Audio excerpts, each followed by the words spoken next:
cinnamon bark chips. Yay!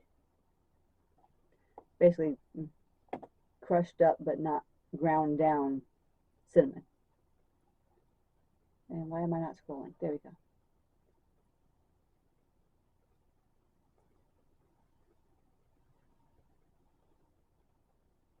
Okay. First note is there are a lot of plants out there that say they're cinnamon and are not necessarily cinnamon. Okay.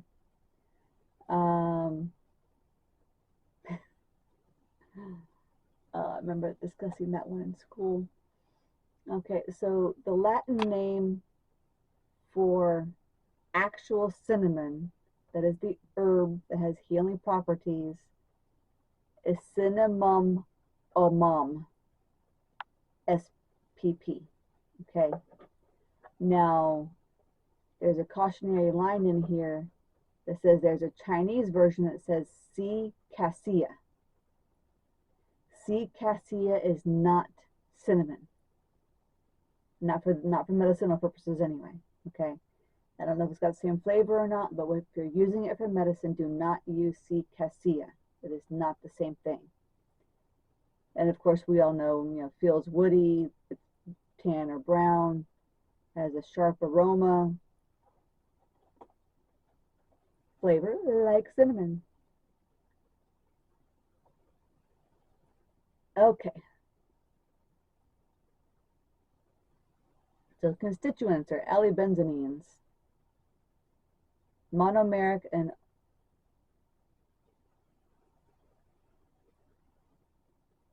oligomeric proanthocyanidins. Cyanidins. The light is right here and the word is right there. Boy, it has quercetin in it, camphorol, luteolin, potassium, calcium, iron, manganese, strontium.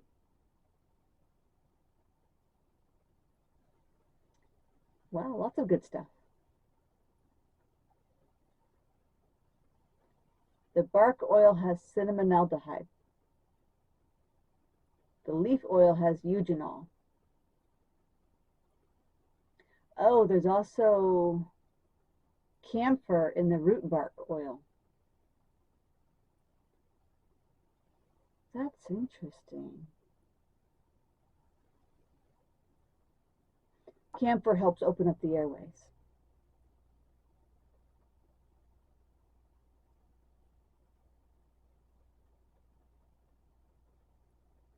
Maybe that's why it smells the way it does.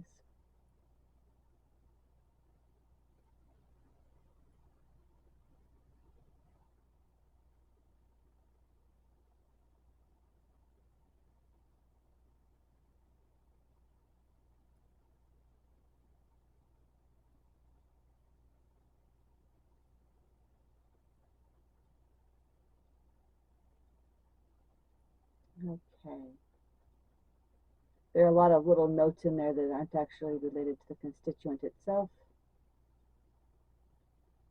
But apparently I found a note on one of the constituents in another entry for another herb, and I added it there.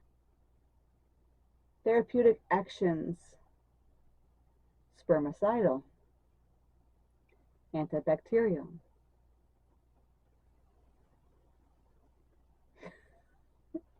the scent of cinnamon is known to lift moods because it brings up memories of warm apple pie at Christmas. Yes, I wrote that down under therapeutic action. I sure did. Oh boy. So, yeah, I don't think I can keep the camera where it's at. A lot of people already know that cinnamon is known to help diabetes. Before I continue there, we'll talk about that real quick. The water-soluble portions of cinnamon help with diabetes. If you put it in water and you see little specks in there, you need to remove those. Those are not medicinal in any way. Okay. water-soluble parts only. And 1/4 teaspoon a day for cinnamon, period. If I remember correctly. I don't think it's per dose, I think it's per day. Also helps with flatulence, muscle and gastrointestinal spasms, nausea, vomiting, diarrhea, infections, cold, loss of appetite, impotence, rheumatic conditions, testicle hernia, menopausal symptoms, amenorrhea, and abortifacient. Right? Of course it is. It's spermicidal. Externally, it can be used for suntan lotion, nasal sprays, mouthwash, toothpaste, and as a counter-irritant in liniments. Interesting.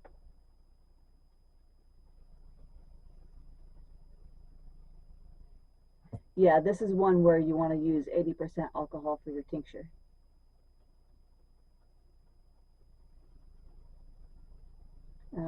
But if you're doing mouthwash with it, you want to use a 50% alcohol.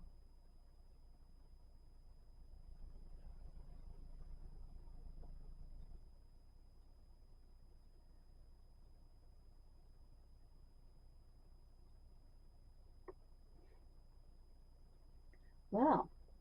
I have a recipe here for some buttered toast if you have an upset stomach.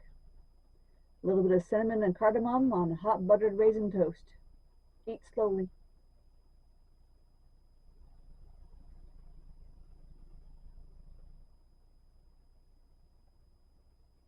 Yeah, I've got a few specific suggestions from specific authors.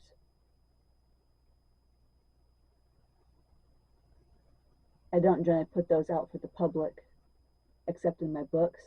That way I can make sure that the proper credit is given where due. On a video, I can't say, hey, go look at this source as easily.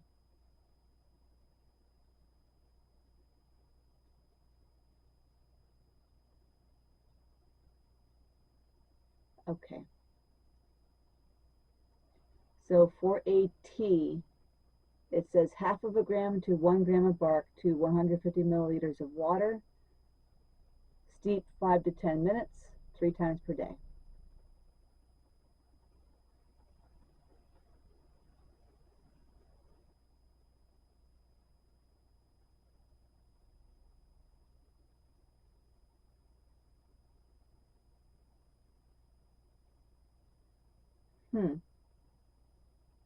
Don't give it to animals. Just don't do it. It can be lethal on animals. So that means don't give your animals apple pie. Period. In case anybody decided they wanted to share that out there with their family dog or cat.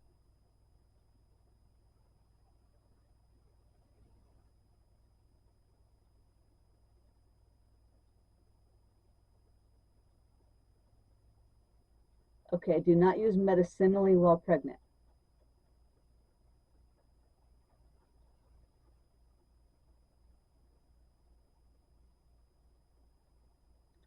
Also, if you have liver problems, if you're an alcoholic, or you're using acetaminophen, it's suggested not to use this. Never use it undiluted in oil therapy, unless you're using those fake brands of doTERRA and Young Living.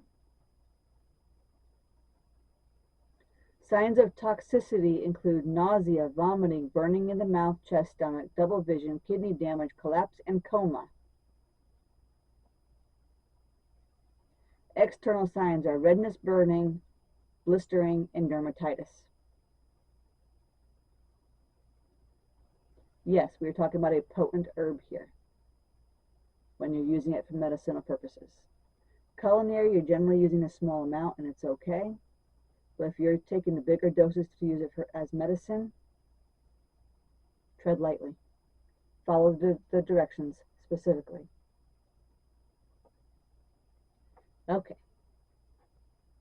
I decided to make a personal twist off Griffin's digestive tea. This is my recipe. 1/2 teaspoon each ginger, cinnamon, dandelion leaf, and cloves.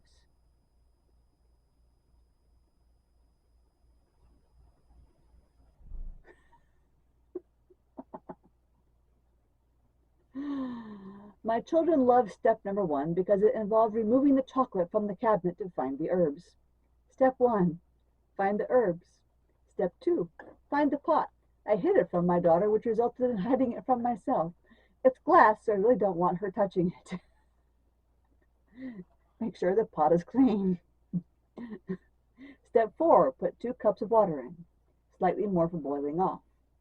Step 5, set on the stove, back burner on medium heat, and wait for it to boil.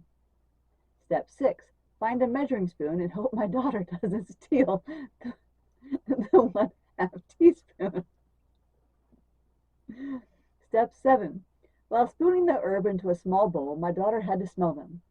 She declared the dandelion smelled yum. I think she was like 1.5 years, 2 years when I did this one. There is now a small amount of cinnamon added to my bowl. Step 8. When I came into the living room to write this up, she added some to the bowl using the shaker, so I'm glad I went in when I did. I guess it was yum as well. Step 9. Once it started boiling, I added my herbs and turned the burner down to simmer.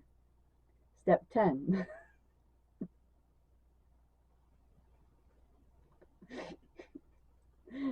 Fighting off 2 banshees, I then went looking for my glass stirring rods, cursing myself for not having gotten it out earlier.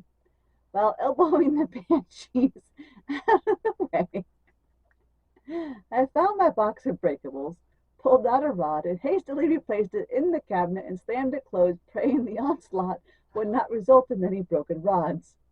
I didn't want to put a metal spoon in a glass pot with the freshly boiled water.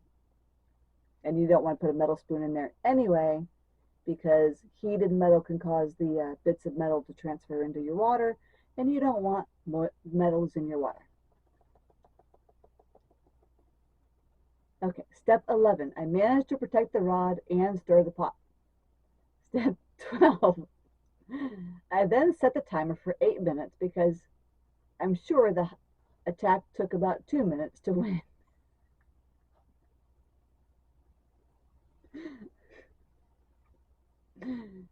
Step 13. I felt like that 8 minutes was taking forever. Then I discovered my daughter had stolen my phone and paused the timer.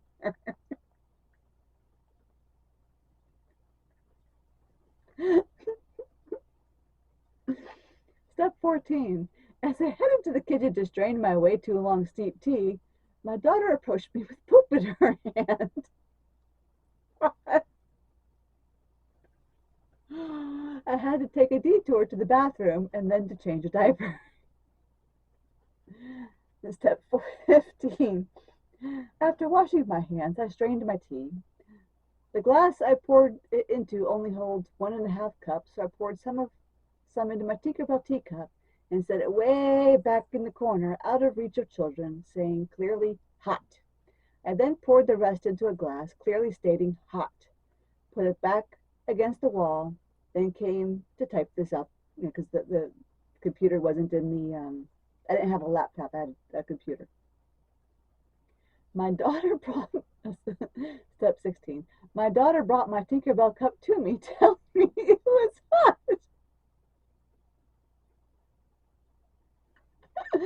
While I was grabbing it from her, I heard a glass hit the floor, followed by crying.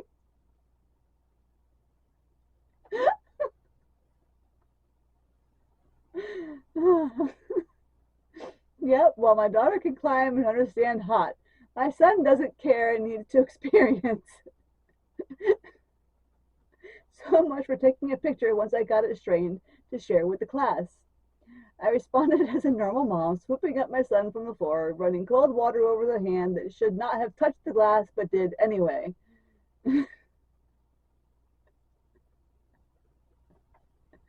Step 17, it smells delicious.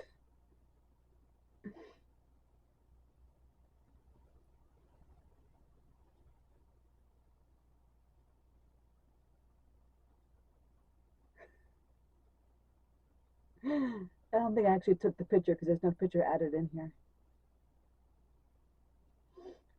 But it says, step 18, I'll take a picture by pouring what was in the Tinkerbell cup into a glass.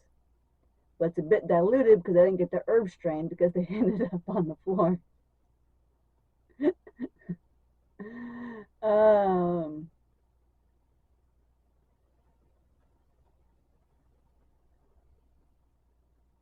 I need to add more honey. Oh, I need to add honey, period. It has a distinct heat